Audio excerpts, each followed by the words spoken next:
Merci à tous ceux qui nous ont déjà rejoints. Nous sommes ravis de vous accueillir pour ce webinaire ICV. Les prochains arrivés prendront le webinaire en cours. Donc ce webinaire ICV, labels et certifications, comment s'y retrouver dans cette jungle des labels et des certifications.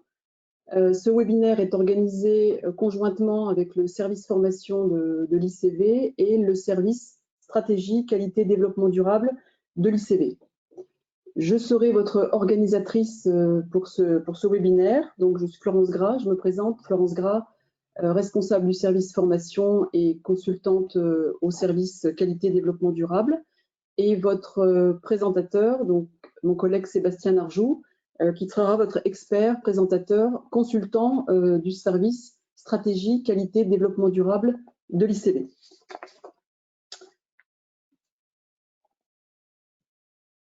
Alors, nous sommes nombreux aujourd'hui pour l'organisation. Les gens arrivent au fur et à mesure. Donc, je vous propose quelques règles de fonctionnement par rapport à ce webinaire. Les micros seront coupés. Je coupe les micros. J'ai la capacité de couper les micros pour ne pas avoir de bruit parasite. Et les caméras sont également coupées, donc je ne vous vois pas. Par contre, un temps sera dédié en fin de présentation de Sébastien pour pouvoir poser des questions en live. Et à ce moment-là, je vous réexpliquerai la manière de réouvrir votre micro et de vous passer la main pour que vous puissiez poser les questions en live. Cependant, pendant la présentation de Sébastien, vous avez la capacité de poser des questions sur une sorte de chat que vous avez donc sur la droite de votre écran. Vous avez un bandeau et vous avez une ligne horizontale questions pour lequel vous pouvez effectivement m'écrire des questions. Je compilerai, synthétiserai les questions et les poserai au fur et à mesure à Sébastien au fur et à mesure de ce webinaire. Ce webinaire sera également en replay pendant une semaine sur notre site internet www.icv.fr afin de réentendre effectivement ce webinaire. Les intervenants, les participants arrivent au fur et à mesure. Je vous propose maintenant qu'on débute cette présentation, ce webinaire, et je laisse la main et la parole à Sébastien.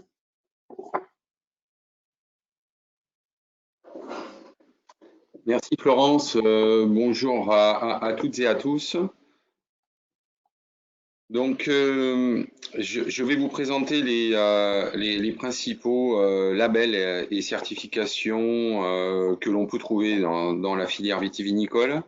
Vous allez voir, il apparaît aussi les principales questions à se poser et nous allons illustrer en fait les raisons pour lesquelles vous pouvez vous engager et l'intérêt des différentes labels et certifications. Donc, je vais tenter de faire ça en moins de 45 minutes pour ensuite laisser le temps à une période de questions-réponses et n'hésitez pas à mentionner d'ores et déjà dans le chat des questions que Florence pourra synthétiser tout au long de ma présentation. Donc, tout d'abord, il nous paraît nécessaire de rappeler que toutes les démarches de label ou de certification sont des démarches volontaires. Alors, qu'est-ce qu'on entend par volontaire et qu'est-ce que signifie volontaire? Parce que il y a une pression de nombreuses parties prenantes autour de l'entreprise vitivinicole aujourd'hui et des démarches au départ qui sont volontaires sont quasiment maintenant imposées par les clients ou les consommateurs. Donc évidemment que les démarches volontaires se renforcent, on va dire, et les parties prenantes, clients, consommateurs, mais aussi pouvoir public, mais aussi actionnaires, sont importantes.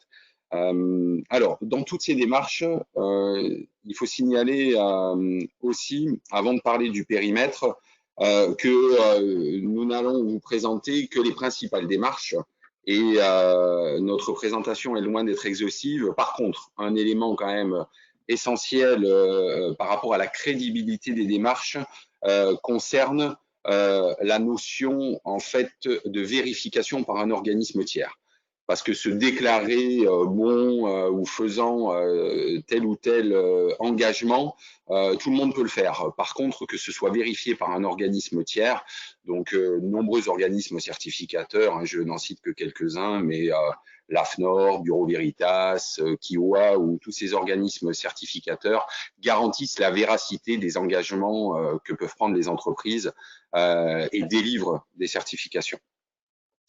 Ensuite, autre point préalable qui est important de noter et d'avoir conscience, c'est le champ d'application des labels ou certificats que vous revendiquez. Donc, j'ai schématisé en fait les 3 étapes essentielles de la filière que sont la production de raisins, ensuite toutes les phases de transformation qui regroupent évidemment tous les opérateurs qui vinifient, mais aussi tous les opérateurs qui embouteillent et qui participent à l'élaboration du raisin et la transformation en vin, la mise en conditionnement quel qu'il soit, pour passer à la 3e phase qui est la distribution en fait des produits, donc par l'intermédiaire de boutiques de vente, de caveaux de producteurs, de distributeurs grands distributeurs, petits distributeurs, quels qu'ils soient. Donc, c'est la 3e étape avant d'arriver, évidemment, et il est important de le rappeler, toutes les bouteilles et tous les bag-in-box, tout ce que nous produisons est destiné à un consommateur final. Donc, on est tous dans la filière avec comme objectif final de satisfaire au mieux le consommateur qui va consommer nos produits. Je t'interpelle, Sébastien, parce que ce webinaire s'appelle Label et certification. Est-ce que tu peux nous donner un petit peu une définition, ou en tout cas label versus certification?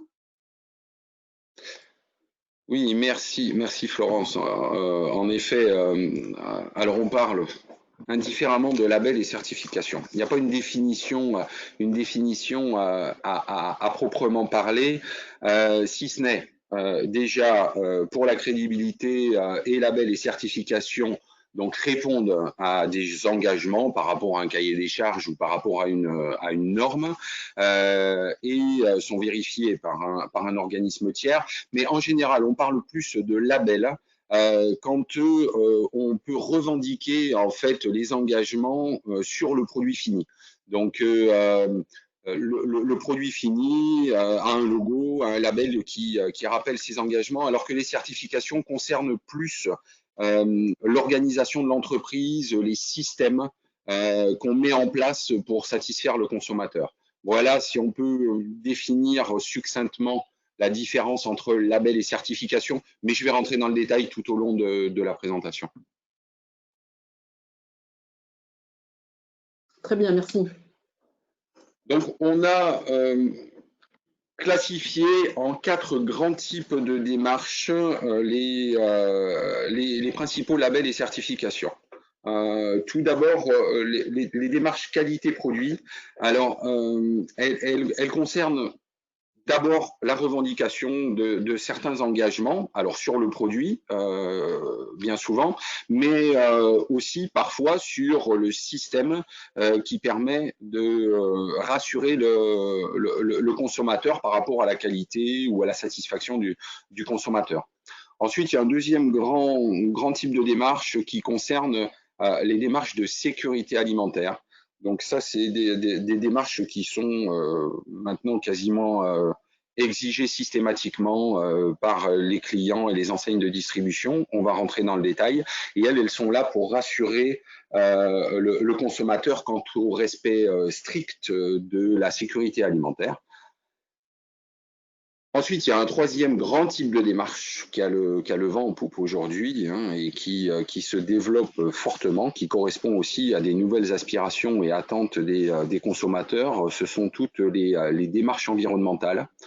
Alors, elle concerne d'abord et avant tout les conditions de production en fait et les bonnes pratiques environnementales, essentiellement sur la production du raisin et donc toutes les actions à la vigne. Et puis pour terminer, il y a une quatrième typologie de démarche qui, elle, est très globale. Donc, c'est ce qu'on appelle la RSE, la responsabilité sociétale des entreprises. Alors, elle recouvre en fait les 3 piliers du développement durable, donc à la fois les aspects environnementaux, les aspects sociaux et sociétaux et la dimension économique. Donc celles-là sont très globales et il existe aujourd'hui des labels et évaluations en la matière. Voilà, donc ce que je vous propose, c'est de commencer déjà à vous présenter les différents types de démarches. Alors, je vais vous expliquer peut-être très rapidement un peu comment sont structurés les slides que vous voyez pour bien vous faire comprendre. Alors, j'essaye de faire fonctionner le crayon. Donc, je vous montre ici, vous avez les logos qui sont utilisés. Et sur la droite, donc, ce sont des logos qui sont revendicables sur le produit fini. Donc, ils peuvent être mis en avant sur les bouteilles ou sur les bag-in-box. Quand vous avez un logo sur la partie gauche, ce sont des certifications en général de système et qui ne sont pas revendicables sur le produit, que vous pouvez utiliser sur votre communication institutionnelle ou vos documents commerciaux, mais qu'on ne peut pas apposer sur le produit fini. Et ensuite, donc, vous voyez, j'ai structuré les présentations par rapport aux 3 périmètres que je vous ai présentés préalablement. Donc, à savoir le périmètre de la production du raisin, le périmètre de la transformation, donc qui regroupe toutes les étapes de vinification coopérative, embouteilleur, et les étapes de distribution. Donc, les démarches qualité-produit dont je vous parlais précédemment, déjà, ce qu'il faut dire et signaler, c'est qu'il y a une base réglementaire qui est colossale. Vous la voyez ici, c'est évidemment tous les cahiers des charges et les décrets d'appellation et les règles de production des AOP et IGP. Donc ça, c'est une base réglementaire dans la mesure où on revendique une appellation ou une indication géographique, on se conforme au décret de l'appellation considérée. Et donc ça, ce sont des signes européens de reconnaissance.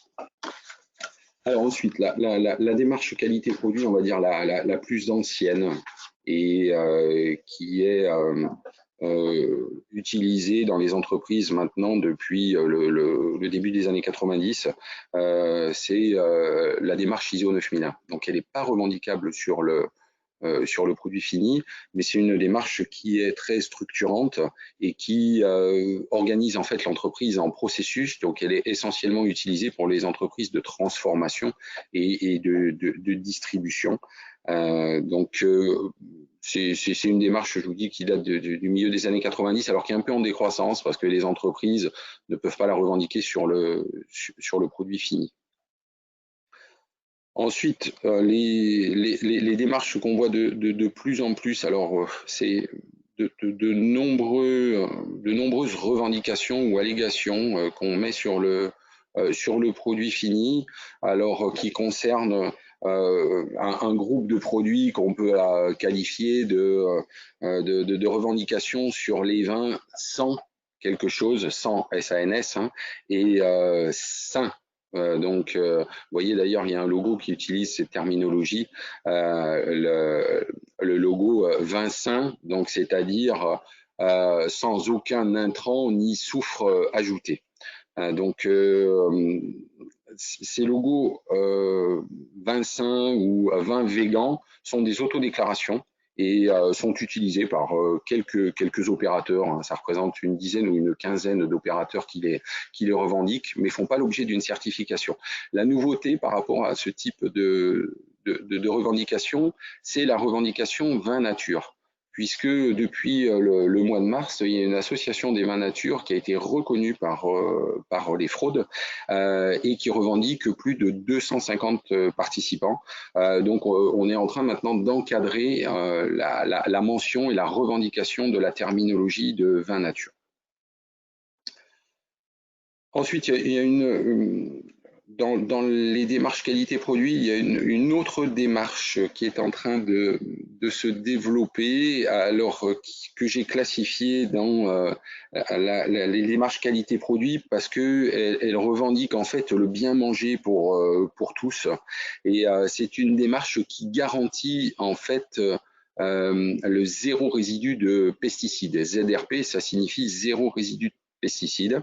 Donc c'est géré par un collectif Nouveau Champ, alors qui est très très présent dans d'autres filières et encore peu dans la filière vitivinicole, mais il revendique aujourd'hui 25% des producteurs de fruits et légumes qui vendent en grande distribution. Ça représente plus de 6000 producteurs et plus de 60 entreprises. Pour en revenir à notre filière vin, aujourd'hui, déjà 3 coopératives se sont engagées dans cette démarche et 3 caves particulières sont en train de revendiquer donc cette allégation zéro résidu de pesticides et déposée avec un cahier des charges particulier. Donc c'est un cahier des charges qui couvre en fait toutes les étapes de production, mais aussi de transformation et de distribution du produit. Donc avec de fortes exigences en matière de traçabilité et d'engagement à réduire en fait les pesticides. Vous allez le voir, on en reparlera quand je vous présenterai les principales démarches environnementales, parce qu'il y a une grande proximité avec la HVE3 en voie A, donc qui s'engage sur une réduction des intrants. Donc voilà, cette partie qualité produit. J'avais une question, Sébastien. Je me mets en situation, je suis une cave coopérative ou un négociant. Je reçois régulièrement des réclamations clients, des problèmes de dégustation, des dépôts dans mes bouteilles, des étiquettes mal collées. Vers quelle certification je m'engage? Alors, c'est un très bon exemple. Là, ce sont plutôt des démarches pour chercher à mieux maîtriser ces processus internes, à bien satisfaire son consommateur. Probablement qu'il sera opportun de développer une démarche ISO 9001. C'est une démarche qui va permettre à l'entreprise de mieux s'organiser dans ses processus de fabrication, dans son mode de fonctionnement interne, dans la mesure de sa performance et pour finir dans la satisfaction de ses clients.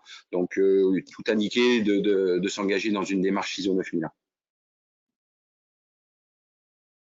Ça répond à ta question, Florence ? Absolument. On continue les démarches. Donc, deuxième grande famille de démarches, ce sont les démarches dites de sécurité alimentaire. Alors, ça, c'est des démarches. Alors, un socle réglementaire. Un socle réglementaire qui est obligatoire, je le rappelle, hein, pour toutes les industries alimentaires, c'est une démarche HACCP. Bon, je ne vais pas rentrer dans le détail ni la terminologie de l'HACCP, mais je vous rappelle que toute structure qui élabore un produit destiné à l'alimentation humaine doit avoir une démarche donc d'analyse de ces risques et pour garantir en fait la sécurité du consommateur avec la HACCP. Alors dans la filière vin, ça se matérialise par un guide des bonnes pratiques d'hygiène dans la filière vin, qui a été d'ailleurs très récemment réécrit. Donc ça concerne ça essentiellement tous les transformateurs. Ensuite, il y a des démarches sur ce même principe, hein, de garantir la sécurité et le management de la sécurité des denrées alimentaires. La démarche ISO 22000 est la norme internationale en la matière, et elle est utilisée dans la filière vin et pour les transformateurs et aussi pour les distributeurs, un bon nombre de distributeurs. Je peux citer entre autres Métro, Leclerc, qui pour leur magasin aussi se certifient ISO 22000 pour garantir justement la sécurité des denrées alimentaires qu'ils mettent sur le marché. Et puis, il y a un troisième type de démarches qui sont, eux, des démarches privées de management en fait, de la sécurité alimentaire, encore plus exigeantes que l'ISO 22000. Ce sont les démarches IFS et BRC. Donc, je les ai volontairement mis ensemble parce que c'est exactement le même type d'engagement, de contraintes qui sont dans l'IFS ou dans le BRC. La principale différence entre IFS et BRC, c'est que le BRC est plutôt reconnu par les sociétés et les pays anglo-saxons, alors que la démarche IFS est au départ une démarche allemande qui est aujourd'hui utilisée par tous les distributeurs français. Donc concrètement, ça veut dire que quand vous élaborez une marque de distributeur, vous avez aujourd'hui une quasi-obligation de vous engager dans ce type de démarche. Je le répète, hein, très contraignante, c'est pour ça que bien souvent, les opérateurs limitent au périmètre minimum vis-à-vis de leurs clients et souvent le périmètre de conditionnement en fait, des produits. Donc, vous faites une MDD, vous devez avoir une certification IFS ou BRC aujourd'hui. Alors justement, Sébastien, j'avais deux questions là pour peut-être éclaircir aussi et se mettre en situation. Si je me positionne en domaine particulier, je suis une cave particulière, j'exporte en Belgique directement à un caviste, est-ce que je dois passer par une certification IFS et BRC? Non. Non, c'est une démarche normalement, comme je l'ai dit en préambule, volontaire. Ce serait se mettre de bien grosses contraintes que de vouloir être certifié IFS ou BRC, dans la mesure où ce sont des produits à votre propre marque, donc le domaine X ou Y, la cuvée dont vous avez déposé le nom, et que le distributeur ne vous l'exige pas. Non, il n'y a absolument pas nécessité ni d'être IFS ou BRC, ni ISO 22000. La seule obligation légale, c'est d'avoir une démarche HACCP. D'accord. Et autre question pour essayer aussi de faire le lien entre les premières démarches qualité produit et les démarches sécurité alimentaire. Je suis par exemple, je suis certifiée ISO 22000. Est-ce que je peux faire du vin sans soufre ajouté? Est-ce que je peux faire du vin nature? Est-ce que je peux faire du vin vegan? Oui, absolument. C'est même souvent complémentaire parce que une démarche ISO 22000 va permettre de sécuriser en fait tous les processus, par exemple de ne pas avoir de contamination croisée entre un produit qui serait revendiqué vegan et un produit qui ne le serait pas. Donc ça garantit l'organisation interne dans l'entreprise et permettra en toute sérénité de revendiquer par exemple la mention vegan, donc c'est-à-dire sans aucun produit d'origine animale, ni gélatine, ni colle de poisson. Donc c'est de nature justement à rassurer et à assurer que toutes les étapes de transformation vont pouvoir permettre de revendiquer un produit vegan, sain, sans résidus de pesticides ou autre. Donc c'est compatible et pas opposable. Absolument, compatible et même complémentaire. Très bien. Donc on continue et là, alors je vais vous parler de toutes les démarches environnementales. Je vous disais que ce sont Des démarches aujourd'hui qui ont le vent en poupe. Alors, je m'explique en vous disant ça, c'est qu'aujourd'hui, il y a une pression des consommateurs de plus en plus forte, des distributeurs aussi de plus en plus forte, par rapport aux engagements et à la limitation. Ça revient aussi d'ailleurs aux démarches qualité-produit qui revendiquent le sang et le sein. Donc, qu'est-ce qu'on fait en amont pour apporter le moins possible d'intrants, de produits phytosanitaires ou autres. Déjà, là aussi, je le rappelle, je vais le mentionner, hein, il y a déjà une base réglementaire très importante. Puisque pour tous les producteurs de raisins, il y a des contraintes de production respectueuses de l'environnement. Alors je l'ai résumé par le niveau HVE1, parce qu'aujourd'hui le niveau HVE1 correspond en fait à l'application de la réglementation environnementale dans les exploitations chez les producteurs. Et puis pour tous les transformateurs, toutes les déclaration ICPE, hein, je rappelle ICPE, c'est-à-dire les installations classées pour la protection de l'environnement, elles sont obligatoires à partir de 500 hectos vinifiés. Donc là aussi, quand on transforme du raisin en vin, on a des obligations de déclaration auprès de l'administration. Donc ça, c'est le socle réglementaire, on va dire. Après, en ce qui concerne donc des démarches environnementales plus spécifiques, il y a un premier groupe de démarches environnementales qui est à signaler.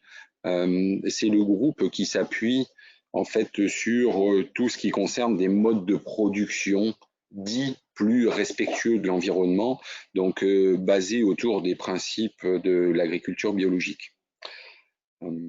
Donc, l'agriculture biologique, c'est un label ici avec le logo français, mais avec la feuille verte que vous voyez ici, une reconnaissance au niveau européen. Juste pour le ramener, alors tous les produits, hein, tous les produits et pas seulement le vin est concerné par la production en agriculture biologique. Et pour rappel, simplement dans le vin, ça représente aujourd'hui près de 100 000 hectares, 12% de la production viticole française. C'est en croissance, c'est toujours en croissance. C'est le produit, enfin pardon, le label le plus reconnu par les consommateurs et aussi le plus valorisé, hein, puisqu'entre un produit qui revendique le logo AB et un produit conventionnel, on a bien souvent un différentiel de prix de l'ordre, évidemment ça dépend des produits, mais de l'ordre de 20%, 20 à 30% parfois. Alors, plus spécifiquement, j'ai noté aussi, il y a plusieurs labels, je n'ai mis que le principal, le label Déméter, qui est revendicable lui aussi sur le produit. Il y a des démarches qu'on peut qualifier de plus ésotériques qui s'appuient sur les bases hein, de la production d'agriculture biologique, mais qui revendiquent la notion de biodynamie. Donc, vous savez, ça c'est sur les principes de Steiner, d'utilisation en fait des phases de la Lune, de produits naturels, c'est une forme de bio qui considère le vivant. Donc, je vous ai mis le principal label, c'est le label Déméter, mais il y a aussi d'autres labels hein, qui existent comme Biodivin. Juste pour rappel, le label Déméter, c'est plus de 6 000 hectares, 550 exploitations qui revendiquent ce label. Et puis, autre fait notable, quand même, c'est souvent revendiqué par des grands noms de la filière. Quand je dis grands noms de la filière, des domaines tels que la Coulée de Séran, tels que le domaine de la Romanée Conti ou le domaine Cazes, par exemple, en Roussillon, qui revendiquent cette agriculture biodynamique. Donc ça, c'est une grande catégorie de produits. Ensuite, deuxième catégorie de produits, alors qui revendiquent eux plus un positionnement, on va dire, d'agriculture raisonnée. Donc il y a deux principaux labels qui sont revendiqués. Le premier, c'est le label Terravitis.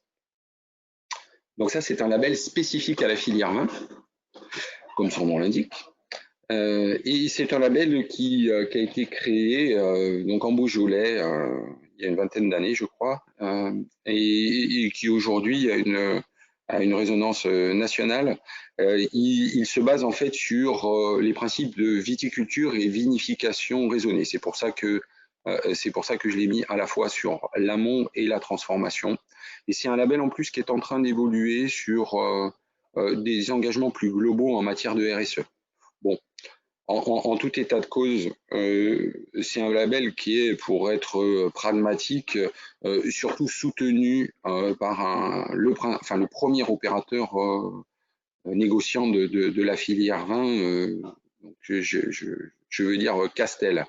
Donc c'est Castel aujourd'hui qui revendique Terravitis sur ses principales marques. Et donc qui cherche à convertir les producteurs en Terravitis.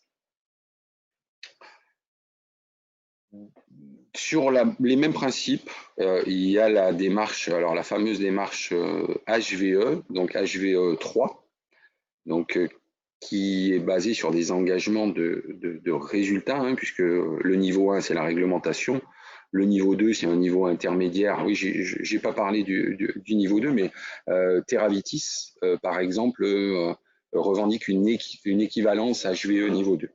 Alors HVE niveau 3, c'est un engagement de résultats. C'est porté par le ministère de l'Agriculture et c'est pour favoriser la transition agroécologique de l'agriculture.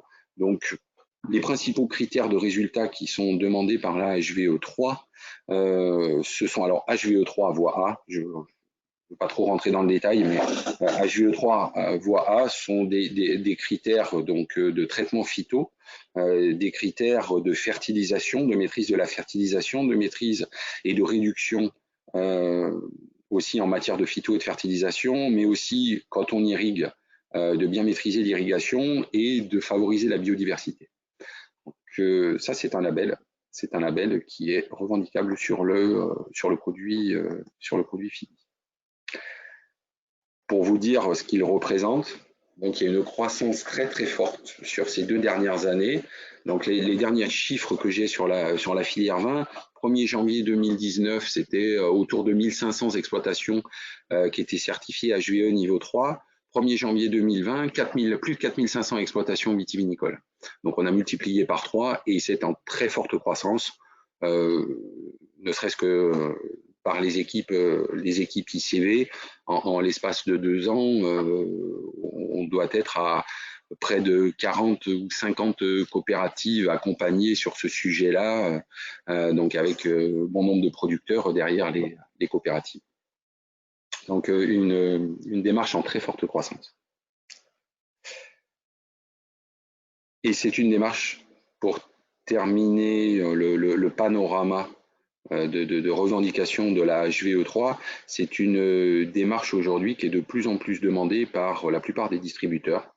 J'ai vu encore très récemment les marques de distributeurs d'Intermarché et d'autres distributeurs qui apposent de plus en plus sur leur marque de distributeur le logo HVE 3.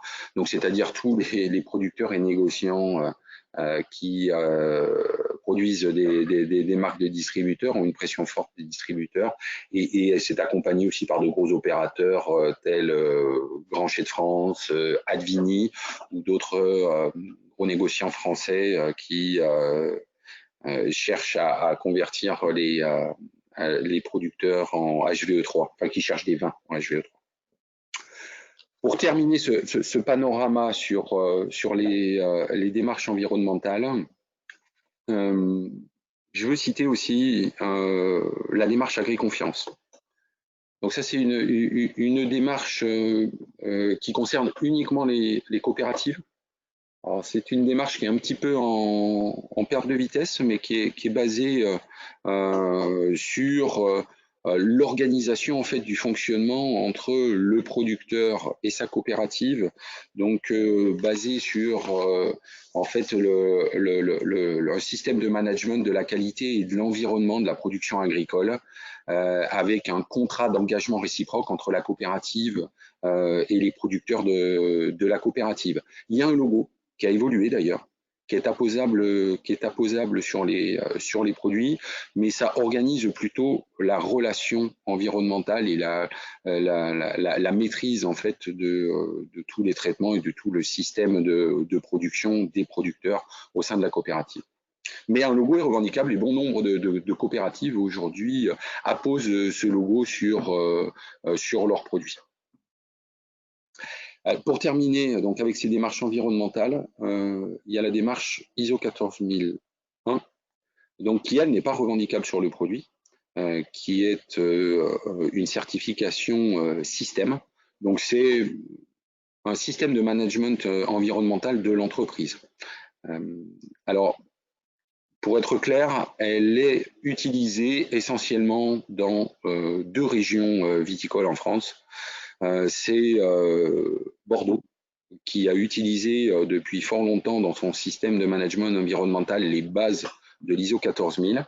Donc j'ai regardé très récemment, aujourd'hui Bordeaux revendique plus de 10 000 hectares et près de 250 exploitations qui sont gérées suivant et certifiées suivant la certification ISO 14001. Et la deuxième grande région qui utilisait ce système ISO 14001, c'est la région Champagne, elle aussi, donc, qui revendique et qui était basée là-dessus avec près de 9 000 hectares. Sur les 30 000 hectares en Champagne, 9 000 hectares basés sur l'ISO 14001 et près de 1300 exploitations. Donc voilà un panorama. Alors, vous avez vu, hein, j'ai volontairement été aux démarches essentielles et celles qui sont les plus répandues, on va dire. Il y en a d'autres, mais en tout cas, toutes celles-là sont certifiées par un tiers. Alors, Sébastien, j'ai une question qui nous a été posée là en direct. Un viticulteur en conventionnel, dit en conventionnel, tu le positionnes où? Alors, en conventionnel. Bah, en conventionnel, alors tout dépend de ce qu'on veut dire par conventionnel. Mais aujourd'hui, conventionnel, bien souvent, c'est une démarche d'agriculture raisonnée.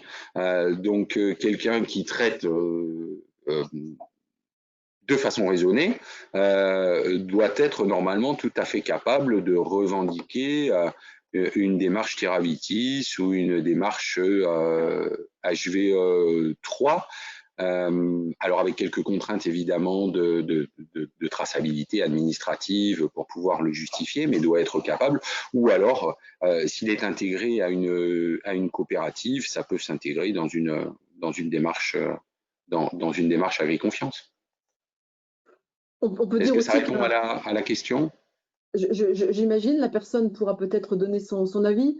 Je Oui. dirais aussi qu'un viticulteur conventionnel, c'est un viticulteur qui, au minimum, respecte la réglementation. Oui, absolument. Une autre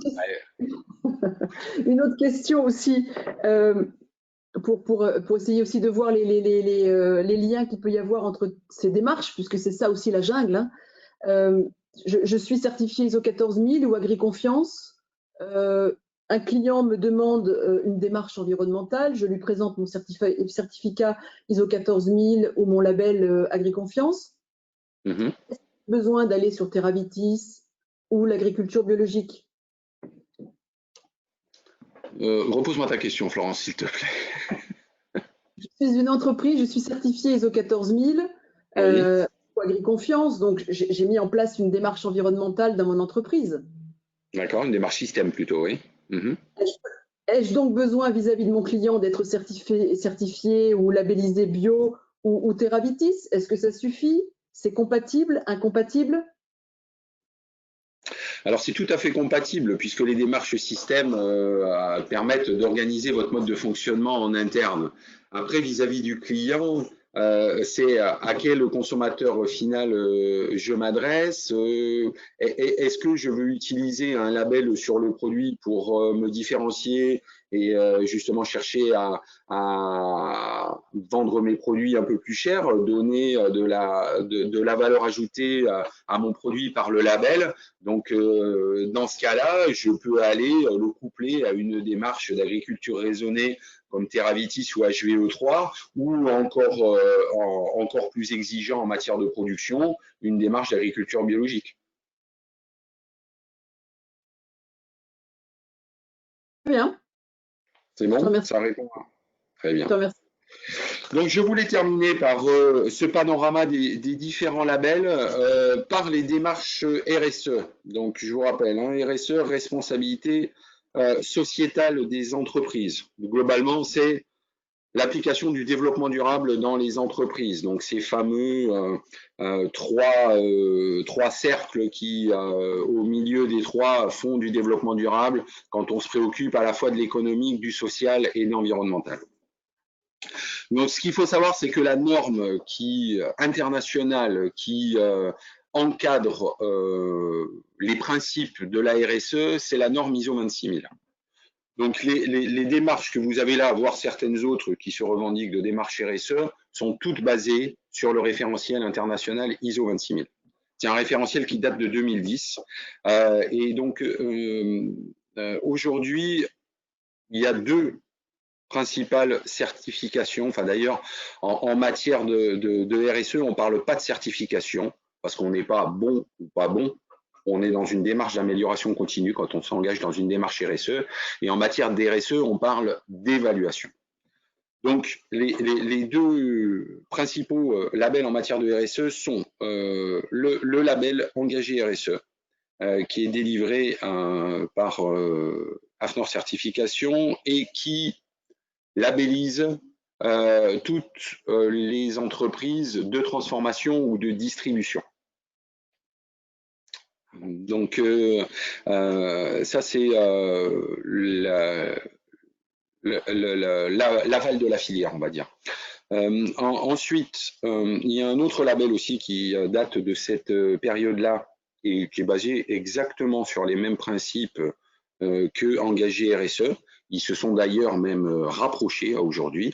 Donc, vous pouvez bénéficier d'une double labellisation Engagé RSE et Vigneron Engagé, ex-Vigneron en développement durable, le logo Vigneron Engagé qui a été revu il y a quelques mois. Donc, la différence entre Engagé RSE et Vigneron Engagé, c'est que sur Vigneron Engagé, vous prenez aussi et vous intégrez l'engagement de l'amont. Donc, toute cette partie-là de maîtrise de la production qui est couvert par le logo et la labellisation Vigneron Engagé. Concrètement, ça veut dire que pour les caves coopératives, il faut qu'elles aient diagnostiqué au moins 50% des volumes de leurs producteurs et pour une cave particulière, que l'ensemble des activités de production aient été diagnostiquées, donc tant d'un point de vue environnemental qu'économique et social, et prennent des engagements d'amélioration. Donc là, ce sont vraiment les deux principaux labels, juste pour le situer un peu dans la filière. Donc le label engagé RSE était surtout utilisé par les négociants, voire les distributeurs, puisqu'il n'y avait jusqu'à récemment pas accès au label Vigneron Engagé. Donc, nombreux négociants ont été évalués engagés RSE, alors que le label Vigneron Engagé, lui, est plutôt aujourd'hui revendiqué par des caves coopératives et des caves particulières. Maintenant, il représente et il revendique aujourd'hui 28 adhérents et à peu près 5% de la production vitivinicole, le label Vigneron Engagé. Ok, merci Sébastien. Je vois que l'heure tourne. Si on veut garder un petit peu de temps pour les questions, on va peut-être s'arrêter là. Peut-être juste en conclusion, toutes ces démarches, ces certifications, ces labels, ont-ils des points communs? Ça reste quand même des systèmes qualité. Y a-t-il des éléments, certaines sont-elles plus faciles à obtenir que d'autres? Ont-elles des points communs comme la traçabilité ou un système documentaire? Assez rapidement avant qu'on puisse poser les questions. Oui, absolument, absolument. Les bases de ce système, évidemment, c'est de pouvoir garantir ce que vous faites et c'est vérifié par un tiers. Donc, il faut avoir un système organisé, hein, c'est-à-dire une gestion administrative aussi, hein, et un suivi administratif avec des indicateurs, des procédures, un système de fonctionnement et bien sûr, tu l'as dit Florence, mais c'est important de le répéter et de le rappeler, un système de traçabilité qui garantit tout ça. de la production jusqu'à la mise en marché. Mais là encore, hein, je vous rappelle quand même que normalement, le système de traçabilité, c'est l'obligation légale pour tout opérateur. Très bien, je te remercie Sébastien. Il est arrivé 2 questions, donc je vais te les poser avant de laisser la main aux personnes qui veulent te poser les questions en direct. Toutes tes statistiques que tu proposes au niveau des surfaces, du nombre de domaines des adhérents, est-ce que tu les obtiens, tu as une façon de les obtenir pour la région du Sud-Est?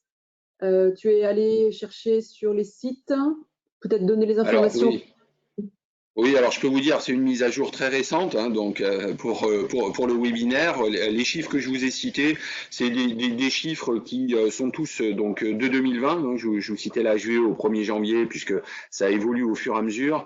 Ensuite, la seule méthode que je connaisse, c'est d'aller sur les sites des différentes associations ou organismes certificateurs et vérifier les mentions les surfaces et les nombres d'adhérents qu'ils revendiquent. Et puis une autre question aussi sur au niveau des démarches environnementales, Sébastien.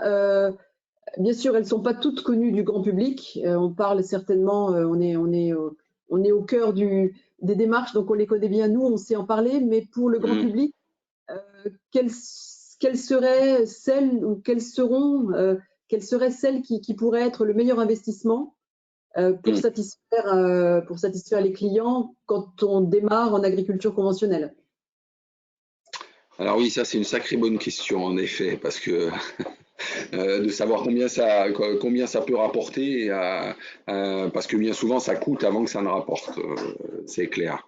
Alors, je suis pas trop rentré sur cet aspect de reconnaissance, mais ce que je peux vous dire, et ce qui est certain, alors il y a une étude très intéressante qui a été faite par Veralia, je crois, fin 2018, sur la notoriété des différents labels. En synthèse, le premier label qui est reconnu et qui permet de valoriser les produits, c'est clairement agriculture biologique. J'ai en tête, je crois qu'il est connu en notoriété spontanée par 90% des consommateurs français. Et je vous le disais, il permet bien souvent de valoriser entre 20 et 30% de mieux. Alors ça dépend même parfois plus, parfois moins aussi, hein, évidemment, suivant la situation des marchés, mais clairement une valorisation.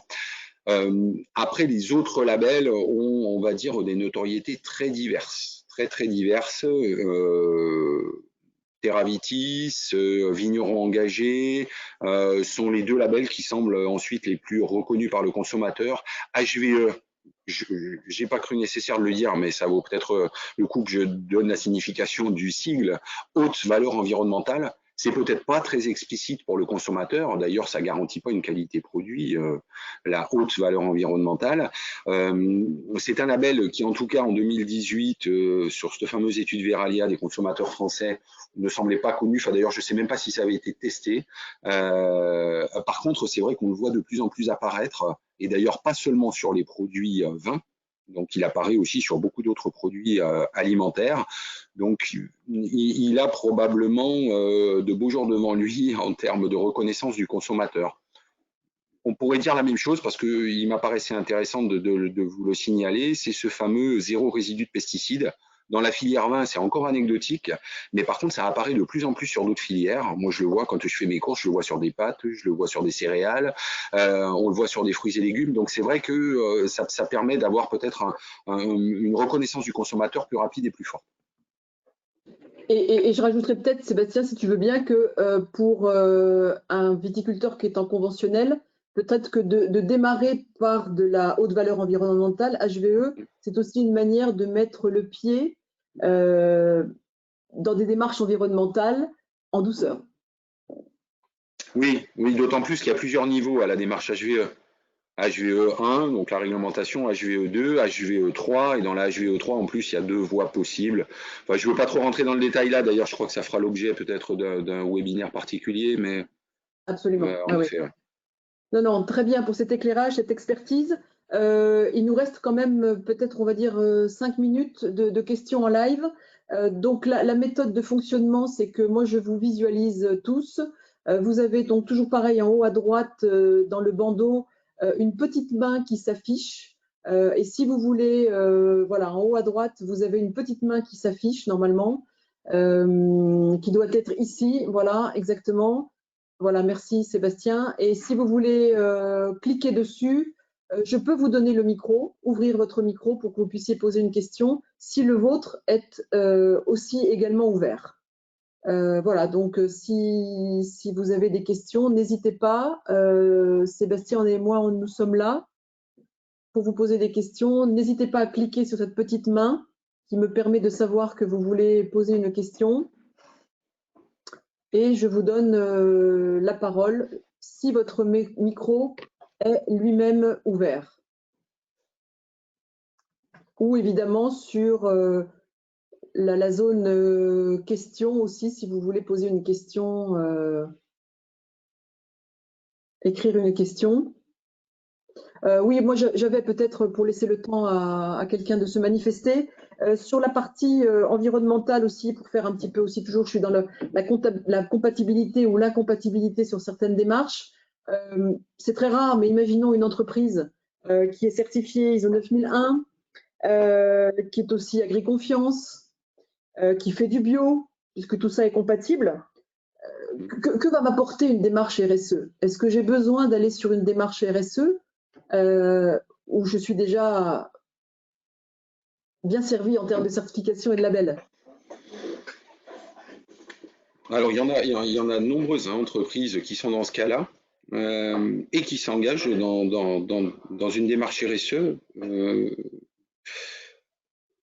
Bien souvent, l'intérêt d'une démarche RSE, c'est qu'elle est complètement globale et qu'elle est structurante pour l'entreprise, mais l'entreprise aussi, on va dire, dans son écosystème économique, j'entends pas écosystème au seul sens écologique, donc par rapport à toutes ces parties prenantes, ces fameuses parties prenantes qui sont impactées ou qui impactent l'activité de l'entreprise. Et puis ça permet aussi de rentrer dans une démarche d'amélioration continue, mais en tout état de cause, ce qui est important de toute façon, c'est que ce soit conforme à la stratégie de votre entreprise. C'est ça, et on en vient à un volet stratégique, mais on s'engage dans une démarche quand elle est au service d'une stratégie et la stratégie de son entreprise. Je pense que c'est ça qui est important, quelles que soient les démarches qu'on revendique. Très bien, je te remercie Sébastien. Je vois qu'il n'y a pas de questions ou de main levée pour ou poser une question ou peut-être... ah si, j'ai une question Sébastien, ou un commentaire aussi, n'hésitez pas à déposer des commentaires sur la présentation. Donc oui, le coût des démarches, est-ce que tu as un petit peu une idée d'un coût, de quelques coûts pour certaines démarches? Alors, c'est pas facile à répondre à cette question-là parce qu'évidemment, ça dépend de l'état d'avancement dans votre entreprise. Si vous partez d'une feuille blanche et que vous avez à construire un système ISO 9001 ou une démarche RSE, il y a du travail, hein, et en général, ça se fait pas du jour au lendemain. Après, si vous avez déjà un système organisé, comme tu disais, Florence, on est déjà avec des processus ISO 9001, on a l'habitude de faire des revues de direction, d'avoir des indicateurs, de mesurer, de s'améliorer. C'est bien plus simple. Mais il faut, dans tous les cas, se rendre compte qu'il y a un travail administratif, que ce soit d'ailleurs dans les exploitations, hein, on le voit avec la HVE aujourd'hui, un travail administratif non négligeable, donc c'est du temps. C'est du temps et il y a un travail aussi de mise aux normes, donc qui est plus ou moins important suivant les démarches que vous revendiquez. Mais pour prendre un exemple très concret, je veux dire, si vous êtes en conventionnel et que vous voulez passer en agriculture biologique, vous avez 3 ans de conversion. Donc ça se fait dans le temps, quoi. Enfin, en tout cas, on passe pas du jour au lendemain de rien, à pas de démarche, à une certification. Donc c'est un investissement de temps d'abord, et puis qui est peut-être plus important que le coût, les coûts directs. Oui, alors après investissement de temps, évidemment, souvent ça veut dire investissement humain derrière. Enfin, je préfère pas vous donner. Alors peut-être prenons un exemple d'une coopérative moyenne, assez classique. De s'engager dans ce genre de démarche nécessiterait au moins d'avoir un poste à mi-temps de responsable qualité. Donc valoriser le coût d'un responsable qualité pour mettre en place les démarches. Et puis après, bah, il y a tous les coûts directs de certification, puisque là, vous faites appel à un organisme externe qui vient certifier votre entreprise. Bon, là, vous allez sur les sites de l'AFNOR, de Bureau Veritas, d'EcoCert, tous ces organismes certificateurs, et vous voyez le coût d'une certification. Ce que je n'ai pas dit aussi, c'est qu'en général, les certifications sont renouvelables. Alors, tout dépend de ce que vous revendiquez, mais renouvelables tous les ans, bien souvent, tous les 18 mois, ou pour les démarches qui laissent un temps le plus important, type démarche RSE, c'est tous les 3 ans. Donc, il y a des coûts de certification qui sont qu'à intégrer, et aux étapes où il faut former aussi les équipes, former les producteurs. Donc là aussi, ce sont des coûts. Bon, bien souvent, qui peuvent être pris en charge par les fonds de formation, mais tu connais ça mieux que moi, Florence. Très bien, je te remercie Sébastien. On va bientôt clôturer parce qu'on a encore 2 minutes parce qu'on a commencé à 11h05. Juste une dernière question. Pour le label Vigneron engagé dont tu as parlé, existe-t-il un référentiel? Comment l'obtenir? Quel est l'organisme certificateur? D'accord. Par rapport au label Vigneron engagé, je vous disais, il est basé sur le référentiel ISO 26000, et après il y a un guide qui permet la labellisation. Donc il y a une association qui s'appelle l'association Vignerons en développement durable. Je crois qu'ils ont gardé encore leur ancien terme. Donc vous contactez l'association et ils vous transmettront le référentiel. Et tu me posais la question, donc la certification. Alors Oui, l'évaluation, c'est assuré voilà, par l'AFNOR. Donc voilà. aujourd'hui, l'organisme certificateur, c'est AFNOR Certification. Puisqu'il y a un partenariat, je l'expliquais, hein, engagé RSE et vignerons engagés. Très bien. Merci Sébastien. Les toutes dernières, si tu peux y répondre. Quels sont les labels les plus répandus en Languedoc-Roussillon? Ah, je suis pas sûr de pouvoir y répondre. Label plus répandu, il y a une très très forte croissance de la HVE. Je crois que le Languedoc-Roussillon en agriculture biologique est aussi très bien représenté. Label vigneron engagé aussi est assez bien représenté dans les différents départements du Languedoc-Roussillon, démarche ISO 9001. Un peu, je crois un peu toutes les certifications ou labels qu'on a pu voir ce matin. Très bien, je te remercie Sébastien. On va clôturer. Merci à tous d'avoir été présents, de nous avoir rejoints, de votre collaboration, votre écoute attentive. Merci Sébastien. Simplement, 3 points pour aller plus loin, parce que c'est un webinaire et ça doit certainement susciter des questions et des interrogations.